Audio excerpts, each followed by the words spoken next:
Olá, bem-vindos a mais um programa Dialogando, iniciativa aí do Clube de Jornalismo, organizado pelos alunos protagonistas da Escola Sítio Obdúlia Dantas. E hoje vamos bater um papo sobre educação à distância. E aí, para nossa conversa, nós vamos ter a aluna Fernanda Jales, do terceiro ano C, Natan Carneiro, do primeiro ano A, Leandro Gadelha, do terceiro ano C, e Tainara Souza, do segundo ano A. E aí eu gostaria de saber quem poderia começar a falar referente às dificuldades ou coisas relacionadas à educação à distância, as experiências que vocês estão tendo nesse momento aí, nesse momento diferente na nossa sociedade, nesse momento bem particular. Posso passar a palavra para alguém ou alguém que gostaria já de começar a falar? Então, eu acho que o sistema remoto, o sistema à distância de aulas, ele sempre foi um pouco criticado no começo, né? Ele sempre teve seus pós e seus contras, como até hoje tem.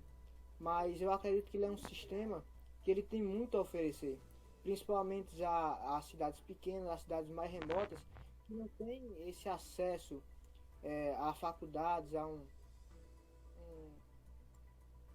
essas aulas de ensino superior. Mas nessa época de pandemia, elas também estão sendo implantadas nas escolas por conta do isolamento social, por conta da pandemia. Isso é algo muito interessante de se analisar, porque se a gente como aluno parar para ver isso, tem suas perspectivas negativas, como tem suas perspectivas positivas. Eu gostaria de me dirigir ao sistema remoto, não só falando das escolas, do ensino médio e do ensino. Assim, eu queria englobar todos os ensinos, seja ele o médio, o superior, até a parte dos estudos, dos primeiros estudos, né? Então eu queria falar que esse sistema remoto ele dificulta. Às vezes ele dificulta para algumas pessoas. Por quê? Porque algumas pessoas às vezes não conseguem ficar prestando atenção o que o professor está dizendo por conta de algum déficit de atenção ou por alguma coisa, elas não conseguem ficar focadas naquilo ali no celular, no computador. Mas também ele tem seus prós, né? Como por exemplo, ele é um sistema que o aluno ele não precisa se deslocar para uma localidade, para uma escola. Então ele ajuda muito no aprendizado de uma localidade, no aprendizado daquelas pessoas que às vezes não têm um meio de locomoção, para aquelas pessoas que às vezes se simpatizam com a tecnologia. Porque querendo ou não, quando a gente está na aula online, a gente pode gravar, a gente pode anotar no celular mesmo, é uma coisa que às vezes fica mais prática. Claro que é um sistema que ainda tem muito a ser aprimorado, mas se a gente conseguir aprimorar esse sucesso, vai ser coisa maravilhosa para o nosso país, porque quantas localidades não têm um acesso bem dividido, não tem uma igualdade para financeira para os alunos prestarem um vestibular ou então irem às escolas. Como por exemplo, o Enem, talvez esse ano, algumas universidades vão aceitar ele no modo online, né? Também tem as inscrições que estão sendo feitas de forma online. Então isso é uma coisa que veio para inovar a tecnologia. Claro que não foi numa boa hora por conta dessa pandemia, mas acredito que a gente tem que ver os pontos bons dessa pandemia que está nos ocorrendo. Isso, e de certa forma a gente tem que se adaptar, né? Tem que ter essa mudança para o ensino à distância também, esse ensino remoto e referente ao aprender a tecnologia. Eu agora vou passar a palavra para Leandro, ele que é líder de sala e ele é o líder dos líderes, não é isso também? Eu queria saber, Leandro, na sua opinião, que dificuldade o aluno tem quando se refere à aula à distância, quando a gente compara com a aula presencial, por exemplo? Que dificuldade você vê que você tem ou que você observa seus colegas? O que é que você poderia nos dizer sobre isso? Boa noite, não sei se vocês estão conseguindo me escutar. Sim. É, em questão a dificuldades, o que eu acho que é mais presente é que alguns colegas meus percebem que o ambiente escolar é propício a estudar. Então, eles se adequam ao que eles estão. Se eles estão em casa, eles fazem coisas que eles fariam em casa. E se eles estão na escola, eles fazem coisas que estariam na escola. Então, esse modo de tentar se adequar ao novo ambiente, a um meio remoto, que depende de internet, porque tem gente que não tem internet em casa, tem gente que não tem acesso como a gente está tendo agora, porque a gente está conseguindo fazer no final de semana uma reunião dessa. Tem gente que não consegue assistir uma aula, não é porque tem empecilhos, lógico que existem empecilhos, mas é porque não tem condições em relação a um aparelho eletrônico, em relação a uma internet boa, porque a minha não é 100%, você pode ver até como a Tainara também é 100%, que acabou até que ela saiu por conta da internet dela. Então esse é um dos problemas que são mais frequentes nos estudantes, que era em relação a problemas com internet, problemas com aparelho, problemas a se adequar de forma remota, mas lógico que eu acho que existem vantagens, e uma das principais vantagens é que, como ele é à distância, é, você tem a possibilidade de estudar na hora que você quiser, você pode criar um cronograma para você estudar na hora que você quiser, e tipo, vai ficar mais fácil para você, você vai ter mais tempo para estudar. Lógico que tipo, as circunstâncias que vieram a criar esse método não foram muito boas, mas a gente tem que se adaptar ao que a gente tem. E é isso. Ok, obrigado. Eu passo a palavra para a Fernanda e a pergunta basicamente é bem dizer a mesma. Na sua concepção, o que é que você vê como facilidade, como ponto positivo, o que é que você vê como dificuldade na questão de assistir às aulas online, fazer as tarefas pela plataforma? Qual a sua opinião referente a isso? Boa noite, Janine. Primeiro, eu queria falar de 3 pontos que são importantes para a aula online assim poder ser produtiva. Primeiro, ter recurso. Segundo, saber se adaptar. Seria mais uma adaptação, assim. E o terceiro é a força de vontade. Primeiro, o recurso. Você precisa saber, precisa ter seu material para estudar, você precisa ter seu controle. E o segundo, adaptação. Porque, assim, isso é uma coisa muito nova, então é muito importante as pessoas saberem se adaptar. E quando o aluno já está adaptado, já é mais interessante, já é positivo. E o terceiro, força de vontade. Porque, assim, depende muito de como o aluno está se sentindo. Porque nessa época de pandemia, muita gente está assim, meio perdida ainda sem saber, mesmo ter passado tanto tempo. Então tem que ter esses 3 pontos juntos. Então, assim, eu acho que isso foi muito bom para sair o exterior.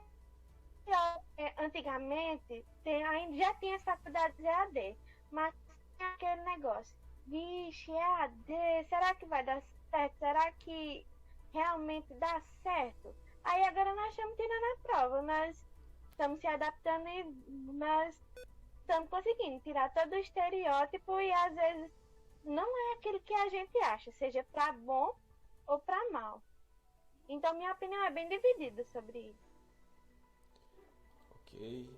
A pergunta agora que eu faço para vocês é, diante de toda essa adaptação, muitos professores, inclusive eu, a gente percebe que existe muito pouca participação dos alunos quando se refere nas aulas em si. Obviamente que tem o discurso, não é obrigatório. Só que, por exemplo, nós temos 4 turmas de segundos anos e dessas turmas aí, 40 alunos em média por cada turma. E quando a gente vai numa aula dessas online, tem 2, 3 alunos e dentre eles apenas um participa. Na opinião de vocês, o que pode ser esse fator de ter muito pouca participação e vocês acham que os professores poderiam melhorar em suas aulas para poder fazer o aluno querer assistir aquela aula mesmo sabendo que não é obrigatória? Eu gostaria de começar com o rodízio de novo, começando com Nathan respondendo essa pergunta.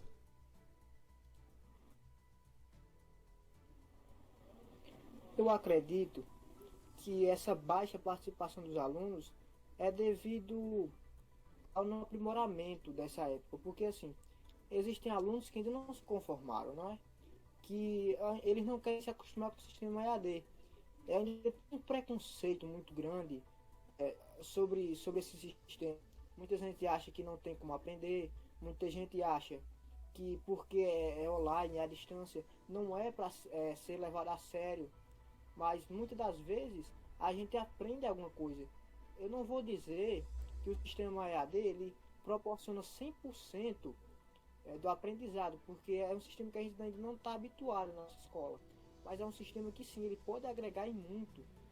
E para aumentar a participação, a gente poderia fazer campanhas de incentivo, a gente poderia buscar maneiras criativas para fazer a aula, porque assim, se é um modo novo, nós temos que se adaptar com coisas novas. Por exemplo, se a gente quer passar um vídeo de algum professor ou algum vídeo assim que é referente à matéria, isso pode ser uma coisa muito estudada. Assim, eu também acho que por parte dos professores, não são todos, mas alguns eles têm que se acostumar com esse novo sistema remoto. Muitos alunos eles se sentem mais reprimidos a falar nesse sistema remoto, porque eles têm medo que alguém grave, eles têm medo que alguém zoe eles, e o bullying virtual, ele às vezes se faz presente na vida desses jovens. Então, é uma coisa que a gente tem que trabalhar em cima e que a gente tem que, querendo ou não, se adaptar, porque a situação do país, ela está se agravando cada dia mais. A gente não sabe quando essa pandemia vai parar, quando a gente vai poder voltar para as aulas presenciais, mas eu sei de uma coisa: quando se tem força de vontade, a gente consegue fazer praticamente tudo. Muito bem. E na sua opinião, Leandro, essa questão de uma participação muito pequena na questão das aulas, quais fatores você acha que ajudam a ser assim, a ser dessa forma? Janine, eu estava olhando um dado bem interessante que os aumentos, o aumento de trabalhos terciários no Brasil subiu depois da pandemia. Por que será? Porque devido aos pais terem perdido muito emprego foi perdido, os alunos estão começando a trabalhar para ajudar nas contas de casa. Da minha sala, a maioria dos meus colegas começaram a trabalhar em mercado, nessas coisas e trabalhos terciários mesmos, questão de comércio. E acabou que eles perderam o interesse. Alguns já disseram que não vão fazer mais atividades porque vão repetir de ano, vão estudar ano que vem, não vão estudar mais, ou não tem interesse nas aulas, as aulas online porque não é obrigatório, porque não vai adquirir como critério para bimestre. Então isso acaba ocasionando um desinteresse enorme e empecilhos enormes para a educação, porque o ensino EAD, como a gente já pontuou aqui, ele é um ensino bom, ele não é um ensino ruim, mas ele não é um ensino perfeito. Então, se já não é um ensino perfeito e os alunos já não querem, já não participam frequentemente ou não participam, isso acaba ocasionando uma impossibilidade enorme na forma de educar os alunos. E eu acho que minha opinião é essa, em questão de melhorar para ver se tem uma melhor participação. Eu acho que o único jeito é ter uma conversa com os responsáveis das pessoas menores que estudam na escola, para ver se tem uma intervenção para solucionar esse entrave. Ótimo, excelente. E também é importante você ter falado isso para a gente não generalizar e dizer assim que todo aluno não gosta de estudar, o aluno é preguiçoso. E eu gostaria de saber de Fernanda a opinião dela referente a isso. Primeiramente, eu concordo com o que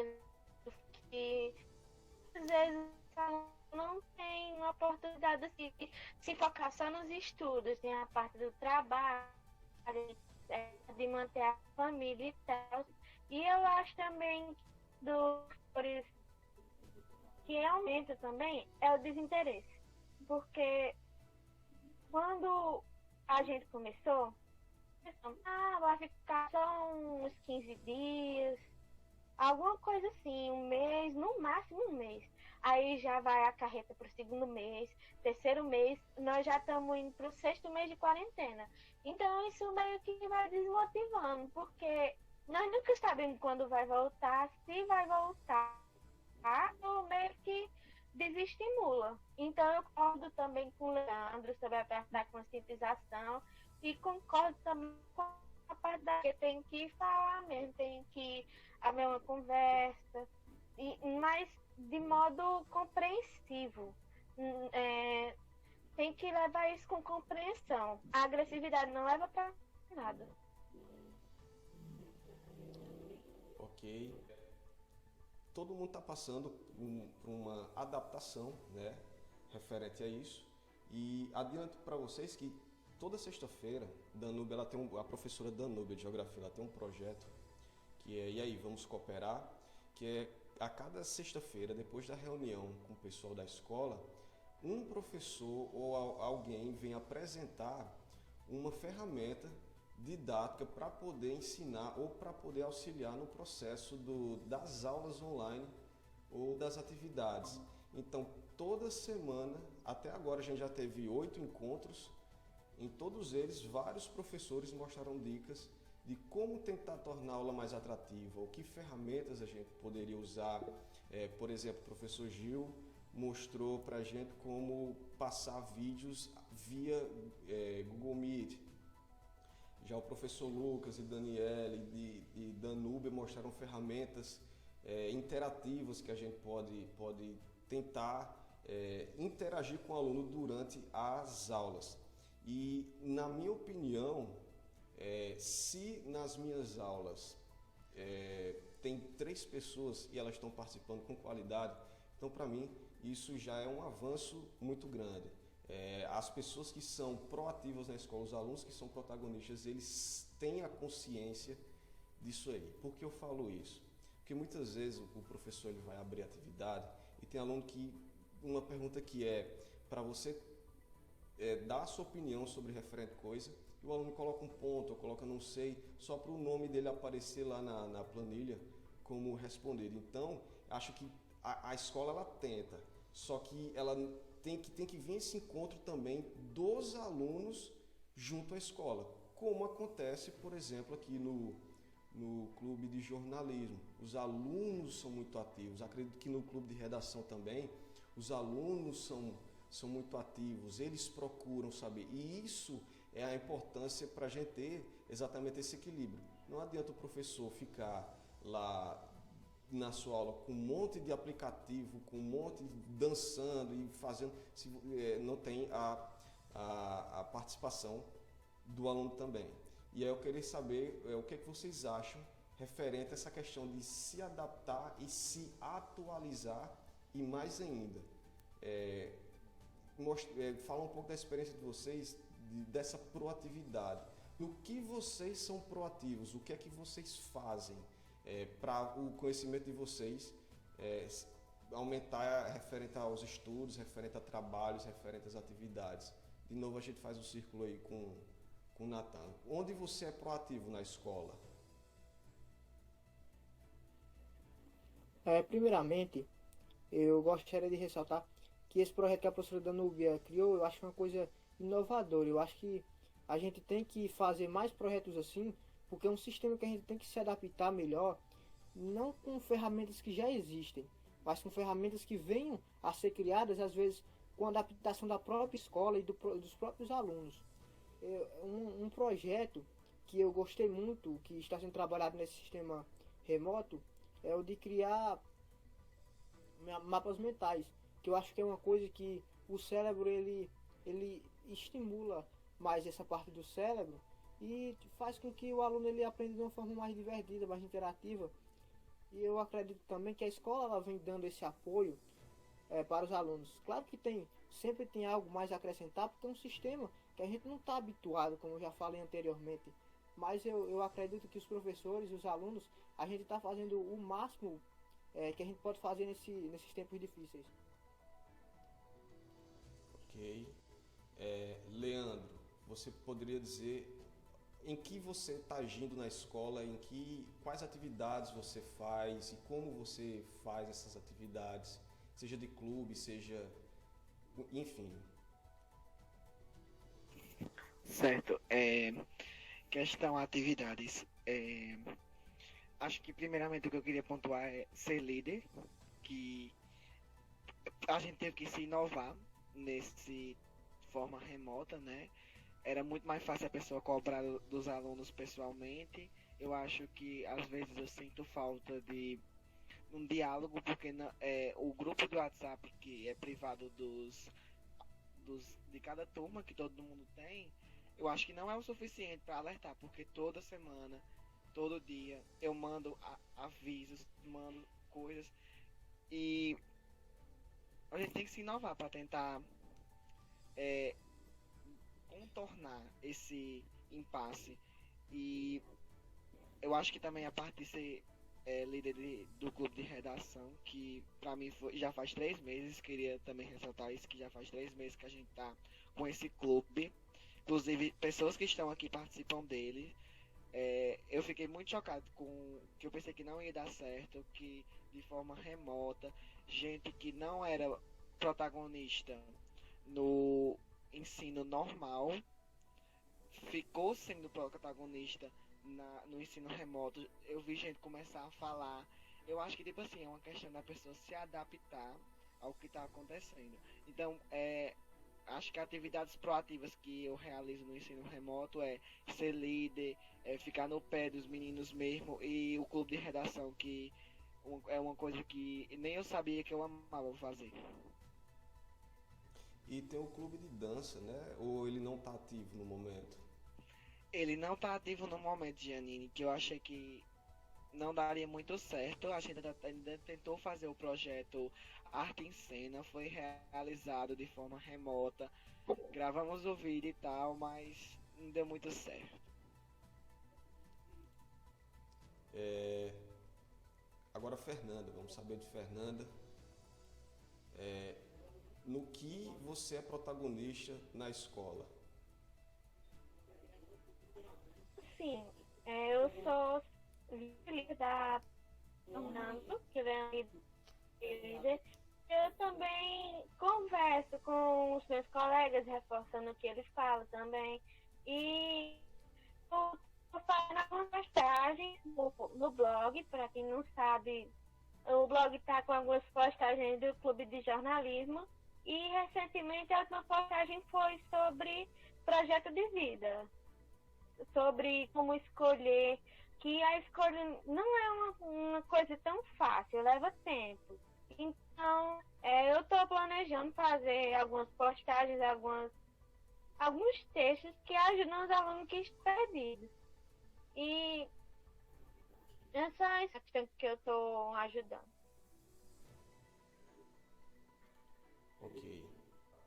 A pergunta que eu faço é se vocês têm alguma reclamação ou alguma dúvida ou gostariam de dar algum recado para os professores que estão aí trabalhando todos os dias para poder entregar algum material, entregar atividade, entregar o conteúdo para vocês.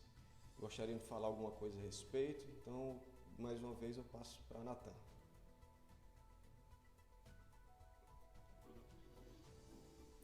Bom, eu acredito que os professores eles estão fazendo o máximo que eles podem, porque esse é um sistema que muitos professores nunca haviam provado, né? Nunca haviam ensinado, nunca haviam ajudado nesse sistema.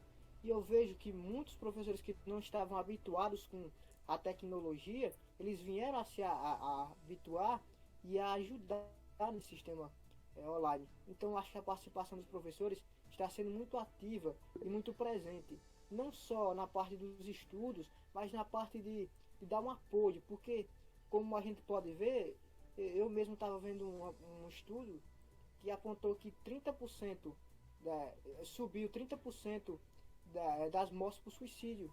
Muitos jovens eles estão se matando por conta da ansiedade, por conta da depressão, e às vezes o professor, quando eu vejo muito nas aulas, o professor dando aqueles minutos de motivação, passando um vídeo motivacional, uma frase motivacional, isso pode gerar um conforto muito grande na vida daquela pessoa, porque, querendo ou não, a gente não sabe pelo que aquela pessoa está passando, e eu acho que o papel dos professores, tanto em ensinar como em ajudar nesses tempos difíceis, está sempre um papel muito bem cumprido. Ok, Leandro. Voltando, pegando aqui a fala de Nathan, na parte dos professores, ele falou que o aumento do índice de suicídio subiu devido ao isolamento social. Mas o que eu queria ressaltar pegando essa fala é que os professores também são humanos e a gente sabe o quanto vocês estão sofrendo também. Que não é só o aluno que está tendo problema mental, não é só aluno que quando terminar esse ocasião de pandemia vai precisar do encaminhamento médico ou psicológico. E os professores também vão precisar disso. Eu sei disso, que eu já conversei com alguns professores que realmente estão sobrecarregados devido a esse ensino remoto, principalmente professores de língua portuguesa, devido ao acúmulo enorme de coisas.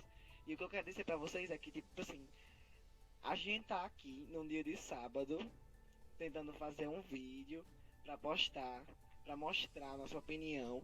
E o que eu quero dizer é que não desistam, que vai dar certo, gente. Pode ser que demore um pouco, mas vai dar certo. Fernanda. A palavra que eu quero dar ênfase é paciência. Porque não é um ano normal, não é um ano comum, é um ano de pandemia, que a última foi em 1920, então quase, acho que faz 100 anos. Então é uma coisa muito atípica. E as pessoas não estão adaptadas a isso ainda. Então eu quero dizer que tenham paciência e os professores, vocês estão sendo incríveis e não desistam mesmo com as dificuldades, porque isso vai passar. Isso vai passar, com certeza vai passar, não importa quando e não importa como passar. Então, o que eu quero dizer é que vocês estão sendo incríveis e eu quero dizer que não desistam da gente, não desistam muito, mas muito, mesmo muito o quesito de alunos faltando. Então, de um modo geral, paciência. Os alunos terem paciência com os professores, porque os professores também estão sendo abalados e sobrecarregados. E uma equipe geral, assim, todo mundo tem que ter paciência um com o outro. E é isso que eu quero dizer mesmo. Ótimo, ótimo. Deixa eu só ver aqui no chat se tem alguma... Tanara disse que gostaria de falar que está participando dos projetos da escola durante esse afastamento e que admira muito a dedicação de todos os professores. Eu vou fazer uma pergunta aqui que para mim ela vai ser uma pergunta final já, mas se vocês quiserem perguntar alguma coisa ou acrescentar, vocês fiquem à vontade. Mas para eu fazer essa pergunta, foi de uma história que a professora Danúbia contou quando ela veio da Espanha, que é uma coisa que me deixou muito, muito pensativo, que ela disse que lá na comunidade de Mondragón, a comunidade praticamente em trabalho comunitário, construiu uma escola e ela de certa forma mantém E dentro dessa escola a comunidade é extremamente ativa na questão da educação, infraestrutura. Ela me contou mais ou menos assim, e isso me deixou muito pensativo, porque quando a gente vê aqui na realidade do Brasil, a participação da comunidade, ou seja, dos pais ou das pessoas que não estão diretamente ligadas na escola, ela é muito baixa também. Então eu queria saber da opinião de vocês, o que é que vocês acham disso aí e como a gente poderia incentivar a comunidade a se preocupar com as coisas da escola, como infraestrutura, como tentar participar dos debates, das reuniões e não apenas colocar os filhos dentro da escola e esquecer por isso mesmo. Quero saber o que é que vocês acham e o que vocês poderiam dizer sobre isso. Então, volto aqui com o Natan. Essa história, né, que foi relatada, eu acho que isso é muito admirável, porque muitas das vezes a gente se encontra botando culpa no governo, botando culpa nas instituições que no Ministério, assim, no Ministério da Saúde, nesses ministérios, claro que eles têm que cumprir suas obrigações, mas eu queria ressaltar que a população, a gente também tem que se unir, né, não só nesses tempos difíceis de pandemia, mas como em todo momento. Porque o que mais se vê no Brasil é a desigualdade. Isso é uma coisa que já ficou marcada. Como, por exemplo, às vezes, uma pessoa de classe média baixa, ela não pode visitar uma escola. Não só por causa de não ter uma, ou porque o transporte para levar até a escola é mínimo. Não só por causa disso, mas também por outros fatores. Como tem crianças que são submetidas ao trabalho pelos pais não porque eles querem, mas porque há necessidade dentro de casa. Então eu acho que tem que ter uma equidade aqui no Brasil. O que é equidade? A igualdade ela vem para deixar tudo igual, para deixar as oportunidades iguais para todo mundo. Mas a equidade ela vem adaptar ela vem para adaptar os direitos, as necessidades de cada pessoa. Eu acho que isso é um ponto que tem sido muito discutido no Brasil. E os pais eles têm que ser muito presentes nesse acompanhamento escolar. Porque se um filho ele vê que o pai não está prestando atenção ao que ele está fazendo, pode ser que ele negligencie os estudos, pode ser que ele venha a haver mais evasão escolar. Isso é um ponto que tem que ser muito bem discutido pela sociedade. Ótimo. Leandro, o que você tem a dizer sobre isso? Achei muito interessante, primeiramente, e eu quero trazer outro relato. Um filme baseado em fatos reais que eu assisti, que eu não me recordo o nome, mas foi semana retrasada, que falava sobre uma mãe solteira que criava duas filhas e que ela tinha participação ativa na vida escolar da filha dela. Ela realmente queria participar, ela chegava, ela perguntava aos professores, ela exigia da escola. Então eu acho que, tipo assim, como o Nathan falou, o governo ele tem o dever de cumprir segundo as constituições das declarações de direitos humanos. Entretanto, se não houver uma intervenção pessoal da família, dos responsáveis, dos guardiões legais das crianças menores, isso acaba gerando um desinteresse enorme, como ele mesmo falou, a evasão escolar, ou então desinteresse, porque uma pessoa que luta para passar de ano não é uma pessoa que vai ter conhecimento. Ela tipo, é como se ela tivesse uma batalha e ela tem que atingir aquele objetivo, mas tipo, não importa o que ela aprender no meio do caminho, só importa ela vencer. Então, eu acho que essa questão de deveria ser muito mesmo debatida na escola. Eu sinto uma falta de ressaltarem isso em certas coisas que eu sei que tem uma culpa no governo, lógico que tem, mas os responsáveis por serem ausentes acaba gerando uma culpa maior ainda. Ótimo. Fernanda. Assim, a gente já é acostumado com a desigualdade social como um problema estrutural. Então, muitas pessoas são acostumadas a valorizar aquilo que não é nosso. Não somos acostumados a estar ativos na nossa sociedade ou nas coisas que são nossas. E sempre fica aquele negócio. Ah, nós nunca vamos sair desse lugar, nós nunca vamos fazer outra coisa. Aí fica por isso mesmo. Aí esse é o mesmo caso dos pais. Os pais pensam que não tem nada a ver a participação com a vida escolar, porque a equipe escolar já está em coisa disso, já está encarregada, mas eles não pensam para valorizar o que o filho está fazendo na escola, tá?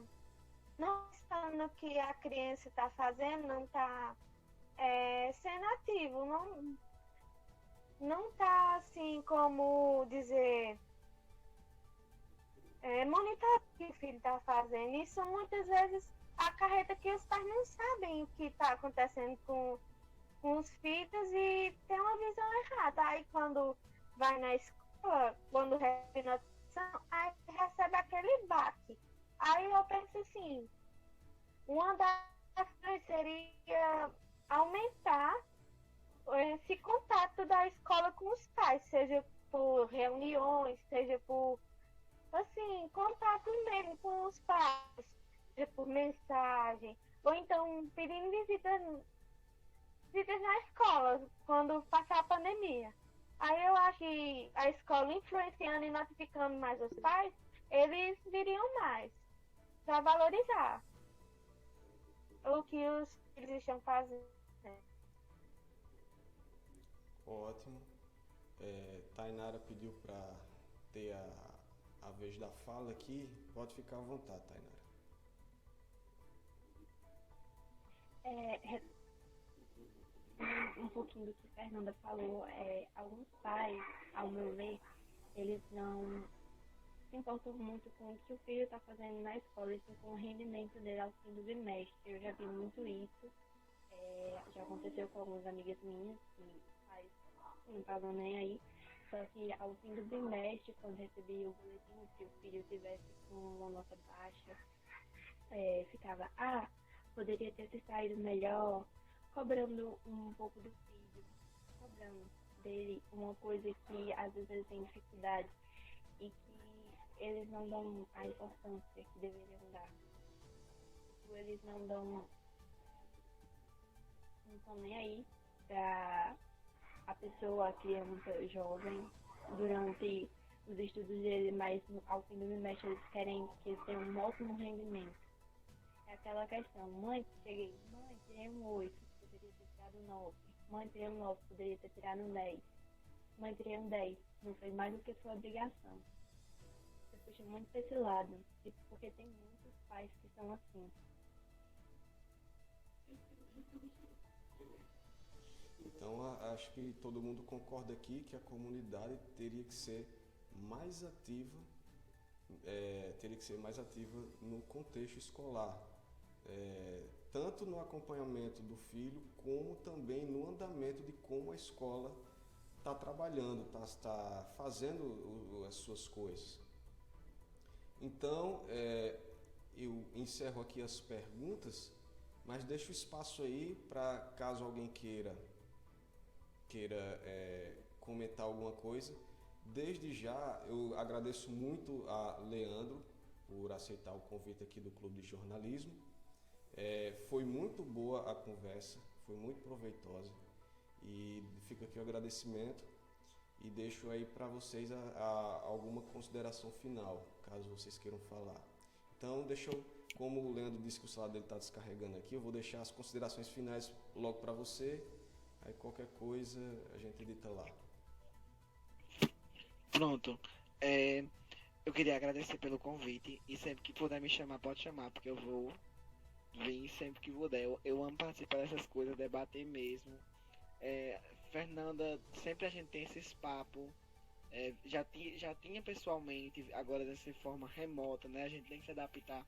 A gente tem esses papos cabeça de falar sobre um determinado assunto que é polêmico, igual a esse assunto que a gente tratou aqui hoje. E realmente eu quero agradecer por participar e é isso.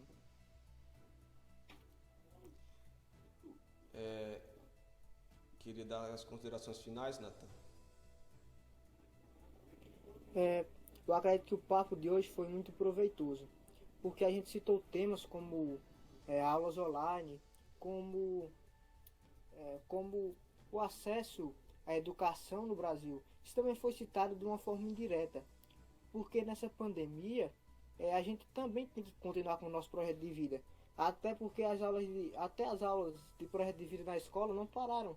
Uma coisa que eu achei admirável, porque o conhecimento é muito importante na vida de uma pessoa. Até posso citar a fala de Francis Bacon, que é conhecimento é poder.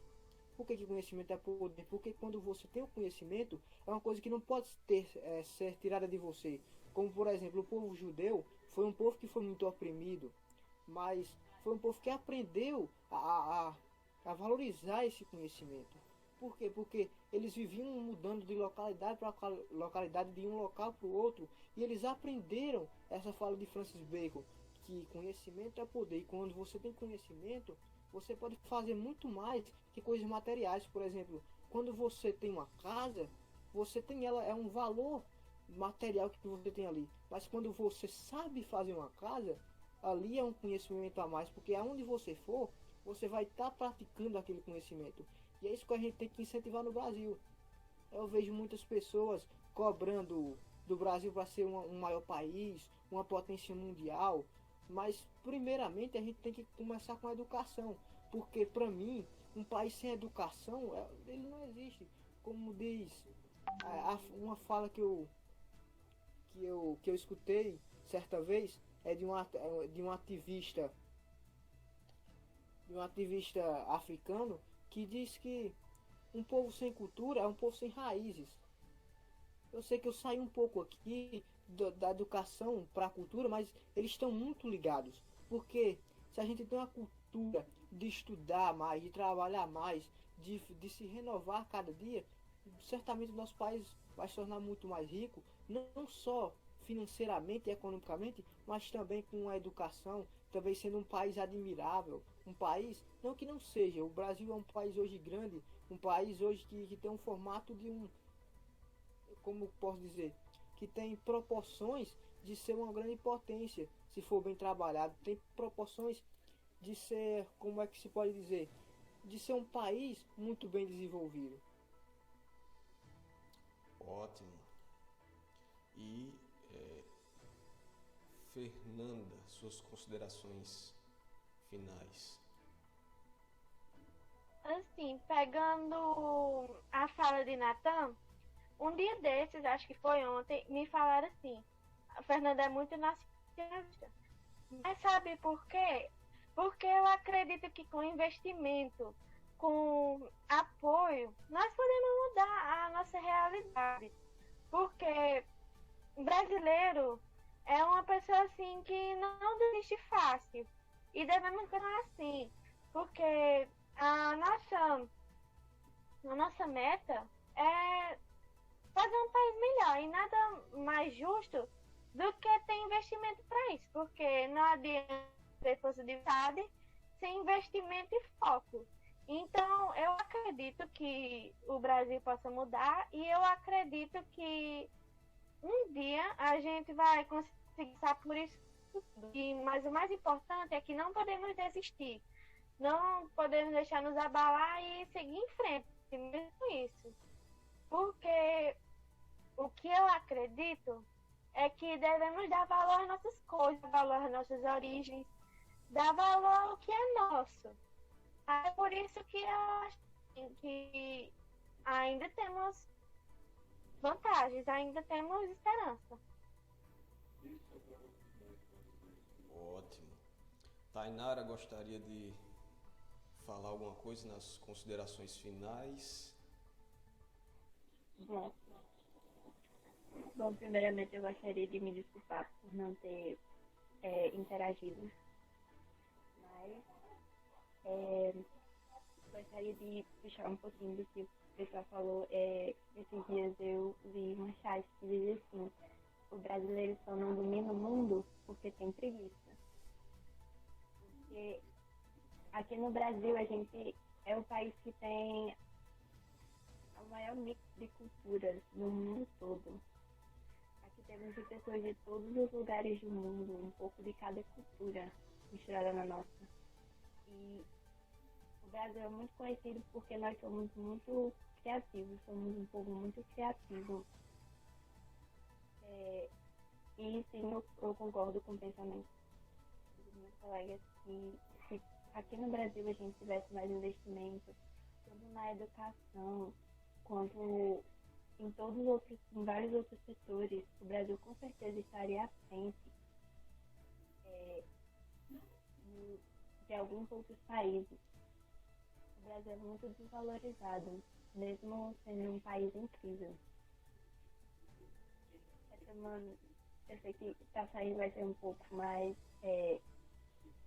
A gente percebe que o Brasil é pouco valorizado porque o Pantanal está com um incêndio já faz vários dias e isso está sendo, de certa forma, deixado de lado. Tanto aqui no Brasil como outros países. Aí eu vi uma reportagem que dizia assim, se nos Estados Unidos tivesse tendo uma queimada ou na Austrália, aqui o Brasil daria mais importância a isso do que aqui mesmo no nosso país. Eu concordo totalmente com isso.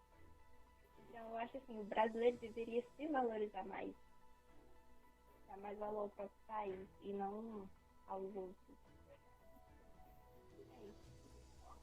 Ok. Para quem participou, muito obrigado.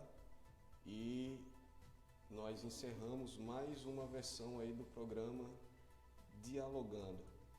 Você vai encontrar informações no Instagram do Clube de Jornalismo e do Instagram da escola também. E muito obrigado e até mais.